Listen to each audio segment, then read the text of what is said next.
അച്ഛന്റെ കയ്യിൽ നിന്ന് പോക്കറ്റ് മണി അടിച്ചു മാറ്റിയിട്ടുണ്ട്. അങ്ങനൊന്നും ചെയ്യില്ല അല്ലേ? ഇല്ല. വേണമെങ്കിൽ ചോദിച്ചാ മതി. ചോദിച്ചാ തരുമല്ലോ. ഞങ്ങൾ അങ്ങനെ പിന്നെ ചോദിക്കേണ്ടി വന്നിട്ടില്ല. ഞങ്ങൾ എപ്പോഴും അത് സ്പോയിൽഡ് അല്ല, പക്ഷെ എപ്പോഴും we were happy children. Love at first sight ഉണ്ടായിട്ടുണ്ട്? നോ, ഇല്ല. ഇല്ല ഇല്ല, അങ്ങനെയുള്ള കഥകളൊന്നും ഇല്ല. ഇല്ല. എനിക്ക് ക്യാരക്ടറാണ്, character is what matters to me. ഇല്ല ശരിക്കും. മലയാള സിനിമയിലെ ഒരു നടനോട് എനിക്ക് ഭയങ്കര ക്രഷ് ഉണ്ടായിട്ടുണ്ട്. ടൊവിനോ ആണ്. അത് I think every girl crushes.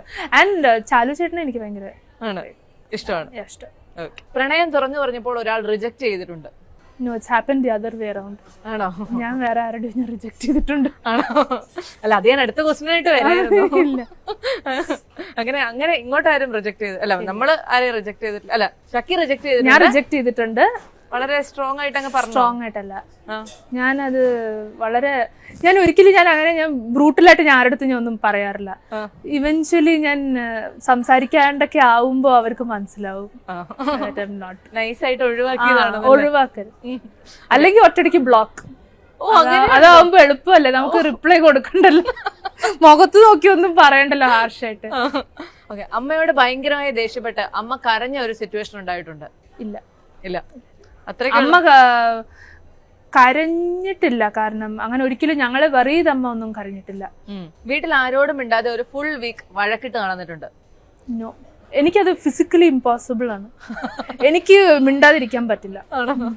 ആരോടെങ്കിലും ഒക്കെ എന്തെങ്കിലുമൊക്കെ പറഞ്ഞോണ്ടിരിക്കണല്ലേ? നിർബന്ധമാണ്. എനിക്ക് മാക്സിമം ഹാഫ് ആൻ അവർ ഞാൻ മുഖം വീർപ്പിച്ചിരിക്കും, അത് കഴിഞ്ഞാ പറ്റത്തില്ല അല്ലെ? എബ്രോഡ് പോകണം, പഠിക്കണം എന്ന് പറഞ്ഞപ്പോ ആദ്യം ഭയങ്കര ഫ്രീഡം ഒക്കെയാണ് പ്രതീക്ഷയെങ്കിലും പിന്നീട് ഭയങ്കര ഹോം സിക്നെസ് ഉണ്ടായിട്ടുണ്ടോ? യെസ്, ഉണ്ട്. എങ്ങനെ മാനേജ് ചെയ്തു? വീഡിയോ കോൾസ് ആണ്. അത് ഭയങ്കര കഷ്ടമായിരുന്നു. ഞാൻ വീഡിയോ കോളിൽ ഞാൻ വിളിച്ചിങ്ങനെ ഞാൻ എവിടെങ്കിലും വെക്കും, എന്നിട്ട് ഇവിടെ അമ്മയാണെങ്കിലും കണ്ണനാണെങ്കിലും അല്ലെങ്കിൽ അപ്പ ആണെങ്കിലും അവിടെ തന്നെ ഇരുന്നോണം, കോള് വിട്ട് പോവരുത്. ഞാൻ ഇവിടെ കുക്ക് ചെയ്യുമ്പോ നിങ്ങൾ അവിടെ ഇരുന്ന് കണ്ടോണം, ഞാൻ തുണി നനയ്ക്കുകയാണെങ്കിൽ നിങ്ങൾ അവിടെ നിന്ന് കണ്ടോണം. അങ്ങനെ ഇവിടെ ശല്യായി, കാരണം ടൈം ഡിഫറൻസില് ഇവിടെ ഉറങ്ങേണ്ട നേരത്തെ ഞാൻ പിടിച്ചവിടെ ഇരുത്തുക. എന്തൊരു പണിഷ്മെന്റ് ആണ് എന്നിട്ടോ. പക്ഷെ അങ്ങനെ തുണി നനയ്ക്കുന്നത് കുക്ക് ചെയ്യുന്നത് എല്ലാം അവര് കണ്ട് പഠിച്ചല്ലോ അല്ലേ? അങ്ങനെ സ്വന്തമായിട്ട് കുക്ക് ചെയ്ത് ഭയങ്കര ഗംഭീരാക്കിയ ഒരു ഡിഷ് ഏതാ? എനിക്ക് കുക്കിംഗ് ഇഷ്ടമാണ്. സോ പക്ഷെ കുക്കിങ്ങില് എക്സ്പേർട്ട് എന്ന് പറയാൻ പറ്റില്ല, പക്ഷെ കുക്കിംഗ് പ്രോപ്പർ ആയിട്ട് ഞാൻ ഫ്ലോപ്പുകൾ വരാണ്ട് നന്നായിട്ട് കൺസിസ്റ്റന്റ് ആയിട്ട് ചെയ്തു തുടങ്ങിയത് ഇപ്പോ ലോക്ക്ഡൌൺ ടൈമിൽ 2 വർഷം. അത് ഐ തിങ്ക് എല്ലാരും ഒരു നല്ല ബേക്കറായി അല്ലെങ്കിൽ ഒരു കുക്കായി പറയാം. അതാ. സോ